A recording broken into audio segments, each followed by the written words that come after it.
Hello everyone, I'm Neha Rathod, Assistant Professor in Geography from Government College, Gudha.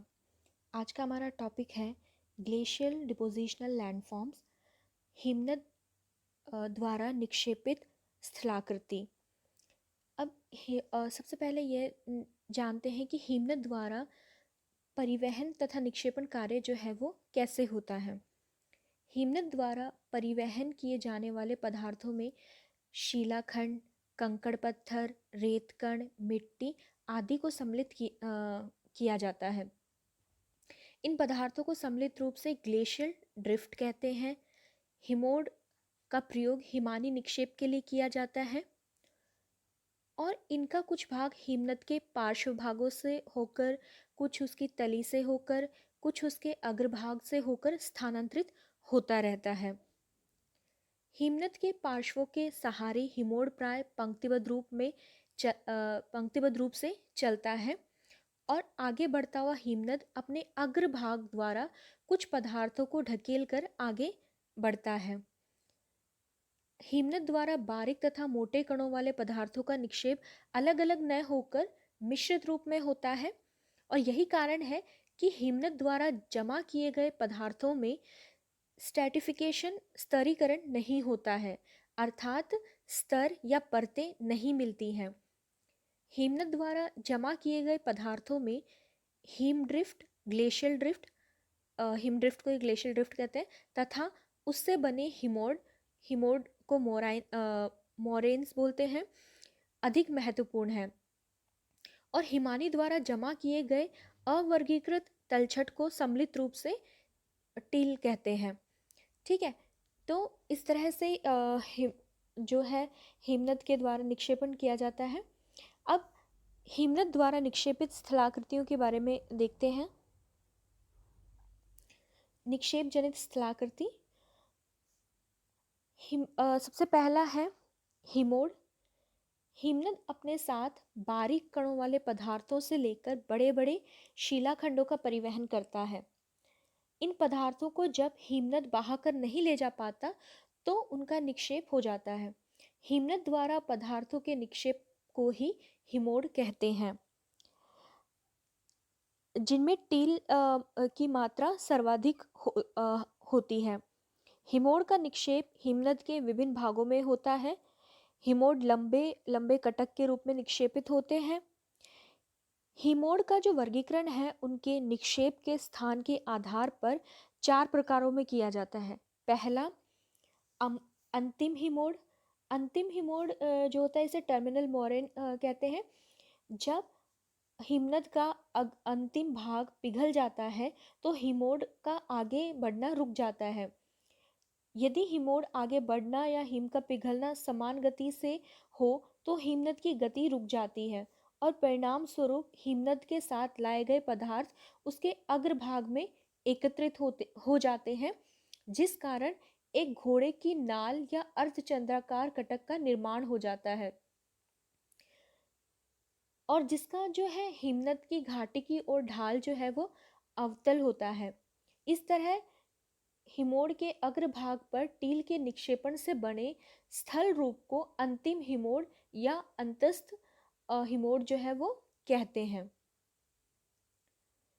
इस तरह के स्थल रूपों वाले भाग को नाव या बेसिन स्थलाकृति भी कहते हैं।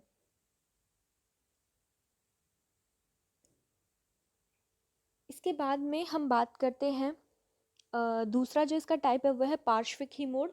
पार्श्विक हिमोड जो है इसका मतलब जो हिमनद होता है उसका अधिकांश पदार्थों का जो परिवहन है उसके पार्श्वों या किनारों के सहारे करता है।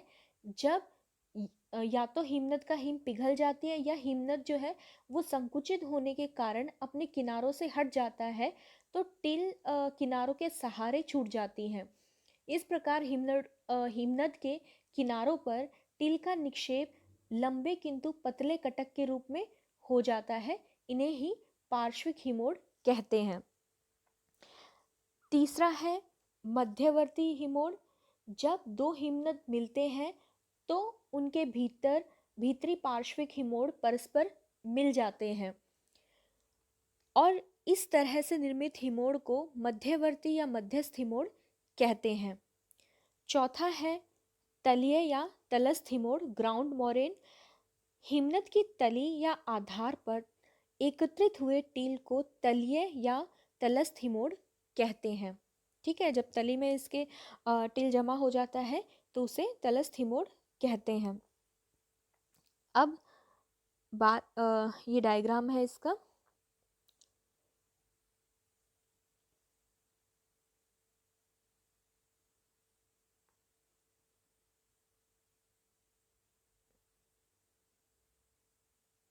इस डायग्राम में अच्छे से समझा जा सकता है, सारे टाइप्स के जो हिमोड़ है वो दे रखे हैं। लैटरल हिमोड़ मतलब पार्श्व हिमोड़, मीडियल हिमोड़ मतलब मध्यस्थ हिमोड़, और एंड मोरेन मतलब टर्मिनल हिमोड़, टर्मिनल मोरेन या अंतिम हिमोड़ कहते हैं इसको। ग्राउंड मोरेन मतलब तलस्थ हिमोड़। इस डायग्राम में अच्छे से हम समझ सकते हैं। इसके बाद में ड्रमलिन। हिमनद के निक्षेप द्वारा निर्मित स्थल रूपों में ड्रमलिन जो है वो गोलाश मृत्तिका द्वारा निर्मित एक प्रकार के ढेर या टीले होते हैं, जिनका आकार जो है वो उल्टी नाव या कटे हुए अंडे के समान होता है। तो इस तरह की जो स्थलाकृति है उसको ड्रमलिन कहते हैं।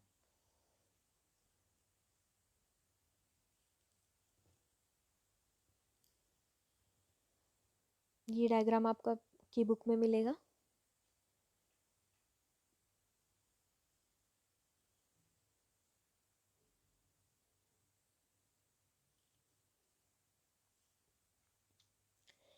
इसके बाद में हम बात करते हैं ग्लेशियोफ्यूवल निक्षेप तथा स्थलाकृति के बारे में।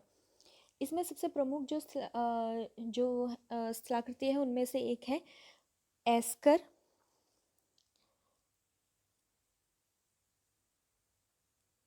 दूसरी है केम, तीसरी केटल तथा हमक,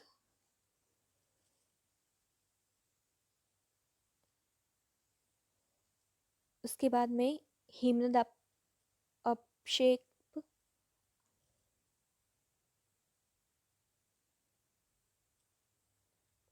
एस्कर जो है वह इस तरह के दिखाई देते हैं। एस्कर जो है हिमानी जलोढ़ निक्षेप द्वारा निर्मित स्थल रूपों में से सर्वाधिक महत्वपूर्ण है। हिम के पिघलने से प्राप्त जलधाराओं द्वारा मलबे के निक्षेपण से निर्मित एस्कर लंबे, सकरे, लहरदार कटक होते हैं। इनका जो ढाल है, इनके किनारे जो है वो तीव्र ढाल वाले होते हैं और इसकी संरचना बजरी, रेत, कंकड़, पत्थर द्वारा होती है। इसके बाद में केम कुछ इस तरह के दिखते हैं।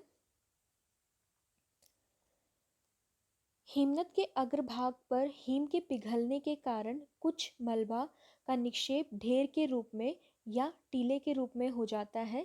इस तरह के टीलों को केम कहा जाता है। जो केम है, केम के किनारे तीव्र ढाल वाले होते हैं।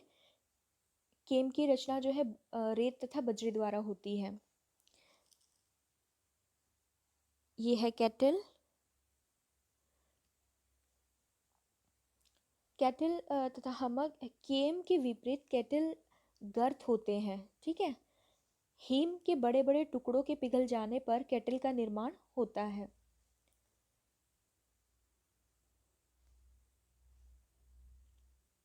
आउटवॉश, हिमनद अपक्षेप।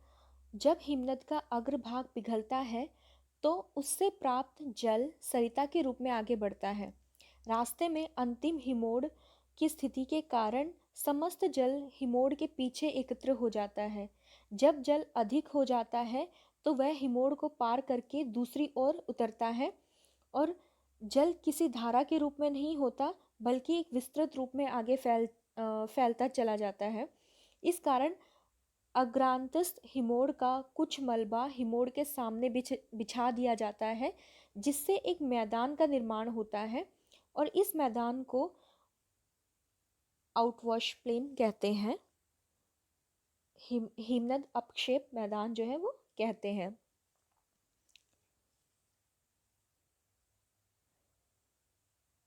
ये कुछ इस तरह का दिखाई देता है। Thank you.